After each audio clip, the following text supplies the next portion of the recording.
The night Norman faced the inexplicable began like any other that summer. His family's home, isolated on the edge of a dense forest, stood as a refuge amidst nature. The ancient trees, towering and vigilant, reached towards the starry sky, whose lights flickered over the ground covered in dry leaves and moist earth. Norman, only 16 years old, couldn't hide his excitement about spending the night outdoors.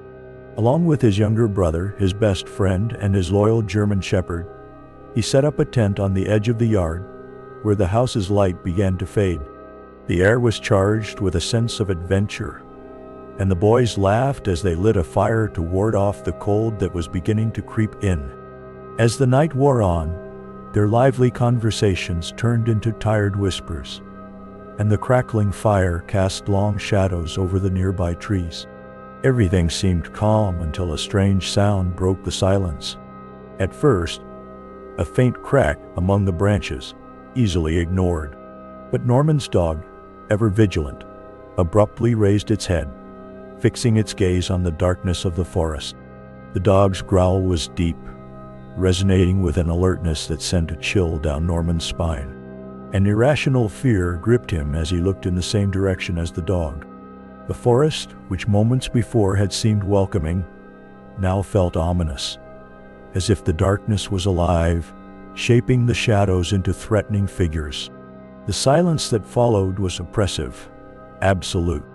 Neither crickets nor the wind dared to break it. Then a snap, clear and unmistakable, echoed among the trees, as if something heavy had broken a branch while passing through. All eyes turned towards the sound, but the darkness concealed whatever was there. With his heart racing, Norman forced himself to act. He grabbed his father's old rifle, stored in the tent, and prepared to face whatever was lurking in the shadows. With cautious steps, he began advancing towards the forest, his dog by his side, fear reflected in its bright eyes. Each step was harder than the last, as if an invisible force was trying to stop him. The shadows seemed to move at the edge of his vision, never clear enough to be seen but always present. The silence was deafening, broken only by the accelerated beating of his heart. When he reached a clearing, he stopped abruptly. There, in the middle of the trail, a colossal figure, nearly 3 meters tall, stood, a living shadow that absorbed the little light that remained. The creature had no defined shape. Its skin was black as coal, and its outline floated in a dense and oppressive mist. The stench of decay emanating from it was so nauseating that Norman felt his stomach turn. The creature took a step towards him, and the ground trembled under its weight. Norman, aware of how insignificant he was in the face of that monstrosity, raised the rifle with trembling hands, knowing deep down that it was useless. Even so, he fired. The shot echoed through the forest, but when the smoke cleared, the creature had vanished. However, the air was still thick, laden with the sense that it wasn't over. Norman ran back to the campsite, where his brother and friend were waiting, pale and trembling. No one slept that night, and at dawn, they checked the area without finding any sign of the creature. Only the eerie silence of the forest and the certainty that something or someone was watching them. Years passed, but Norman never forgot that night. He sought rational explanations, but no theory could erase the memory of what he saw. The creature still lives in his nightmares, as if patiently waiting for his return to the forest, where terror still lurks in the shadows. Victor was a 12-year-old boy, full of curiosity and unafraid of the unknown. Raised on the outskirts of a small town, he knew every corner of the forest near his home. During the day, he ran between the trees, exploring every inch of that green world where the sunlight created golden patterns on the ground. That night, Victor was excited to go to a friend's party and decided to take a shortcut through the forest. He had walked that path thousands of times, but at night, the forest transformed into a mysterious place, full of secrets. As he entered the familiar trail, he felt the air grow colder, and an unnatural silence took over the surrounding zone. There was no sound, no crickets, no dry leaves under his feet, only an oppressive silence that made him feel vulnerable. As he advanced, an unsettling feeling took hold of him. The forest, which during the day was his refuge, now seemed like a trap. The darkness became denser, almost palpable, and he couldn't shake the feeling that he was being watched. Each step he took seemed to echo louder than usual, as if something invisible was following him. Suddenly, a loud crack, like a branch breaking, reverberated in the darkness. Victor stopped abruptly, his heart pounding in his chest. He turned his head towards the sound and saw two glowing red eyes shining intensely among the shadows. They were inhuman eyes, emanating their own light, like two embers. They were fixed on Victor, watching him with an intensity that made his blood run cold. The creature emerged from the shadows, revealing itself in all its terrible glory. It had enormous wings, black as the darkness itself, which slowly opened, as if preparing to envelop him in a deadly embrace. Its body was distorted, a grotesque mixture of humanoid and beast. The skin, translucent in some spots, revealed sharp, protruding bones that seemed ready to tear through the flesh. But what terrified Victor the most were the eyes, two pits of fire that seemed to pierce his soul, leaving him paralyzed with fear. The scream the creature let out was a sound Victor would never forget, a high-pitched, cutting scream that seemed to tear through the air around him, making his ears ring and his mind sink into pure terror. It was a sound that didn't belong to this world, something so visceral that it seemed charged with the essence of fear. The scream jolted him out of his trance, and Victor, driven by survival instinct, turned and began to run. He ran like never before, his feet barely touching the ground as he felt the presence of the creature behind him, getting closer and closer.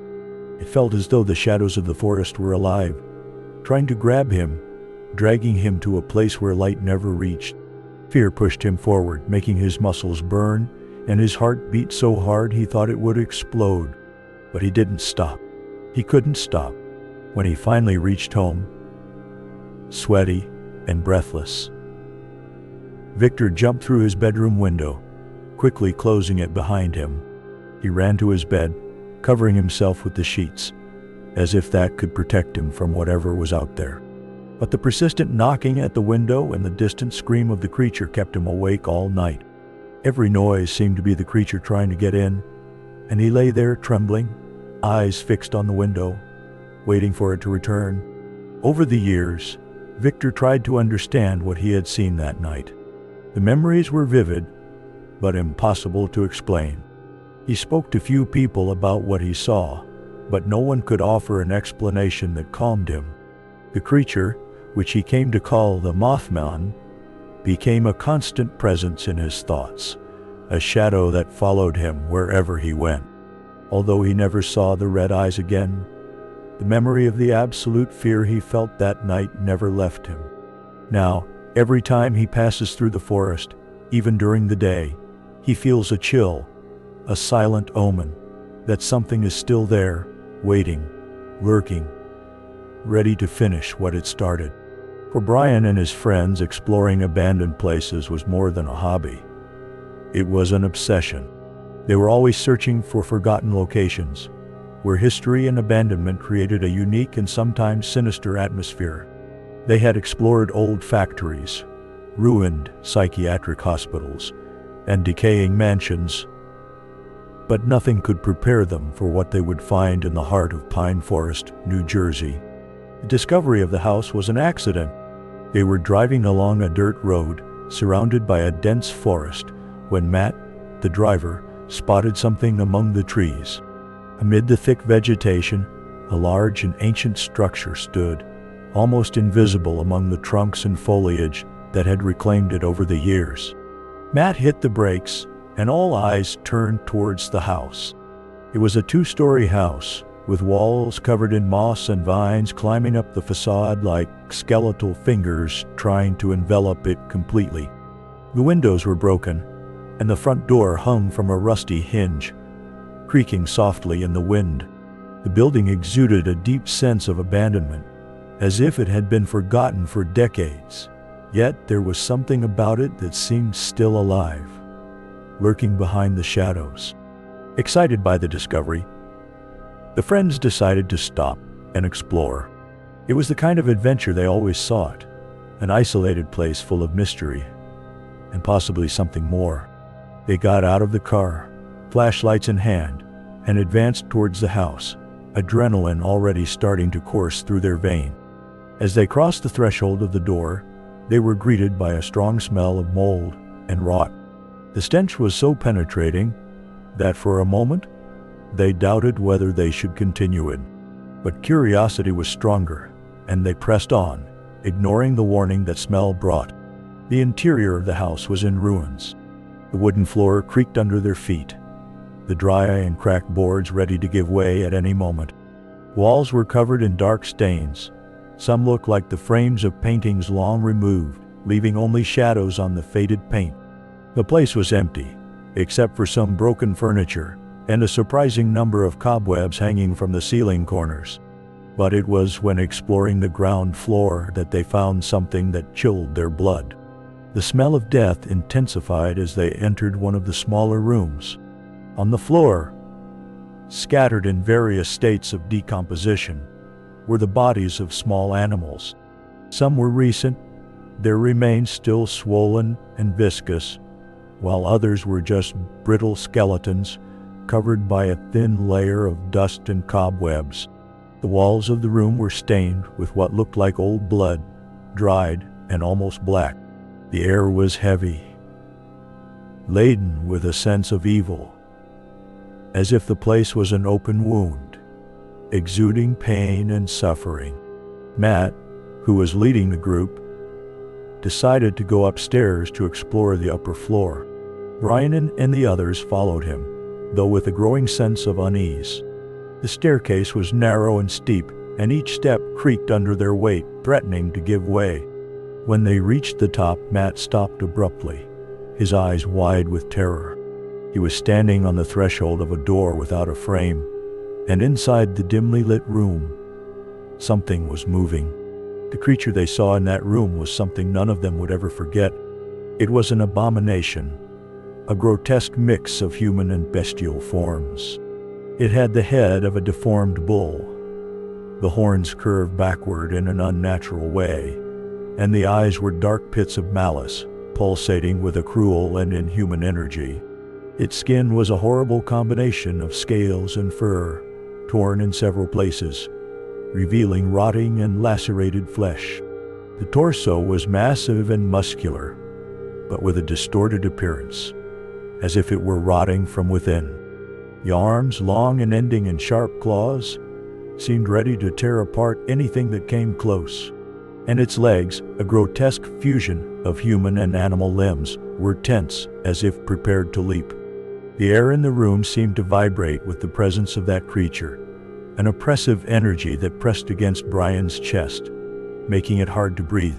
He felt panic take over his body, and for a moment he was paralyzed, unable to move or think. The roar that the creature let out was a mixture of human and animal sound, a scream of pain and fury that echoed in the house's walls, resonating in Brian's mind like a scream of damnation. It was Matt who reacted first, pulling Brian by the arm and running down the stairs. The group followed in a frantic race, stumbling and almost falling down the step. They fled the house as if their lives depended on it, and when they finally reached the car, they were panting, their bodies trembling with fear and adrenaline. Without exchanging a word, Matt started the car, speeding down the dirt road, leaving behind the house and the terror it contained. Even after escaping, the image of the creature continued to haunt Brian. In the following nights, he couldn't sleep. Every sound in the darkness seemed like the roar of the beast they had seen. He knew that what they encountered in the house wasn't a hallucination, but something real. Something that inhabited the heart of Pine Forest, waiting for its next prey. And although they survived, Brian felt that the encounter had changed something inside him, as if a part of his soul had remained in that place, forever trapped in that cursed house. Aaron was always a free-spirited man who found peace in the solitude of nature. After weeks of exhausting work in the city, he decided to take a few days to camp alone in the vast and isolated lands of Northern California. It was an opportunity to reconnect with the earth, feel the calm of the ancient forests, and leave behind the chaos of civilization. He chose a remote spot where the mountains rose majestically and the dense sequoia forests stretched as far as the eye could see. Armed only with his tent, some provisions, and his faithful wolf dog, Aaron set up his camp in a small clearing surrounded by towering trees whose canopies seemed to touch the sky. The air was fresh and pure, and the silence around him was profound, broken only by the soft whisper of the wind in the leaves and the occasional song of a solitary bird. For Aaron, this was true paradise, a refuge of peace and tranquility, far from the tumult of modern life. As night fell, Aaron lit a small fire and settled into his tent, the dog lying beside him, its eyes reflecting the flames. He felt at home there, surrounded by nature, and the fatigue from the journey soon lulled him to sleep. But around midnight, he was jerked awake by a low, threatening sound, a deep growl that seemed to come from the depths of his dog. The sound wasn't one of alert, but of fear.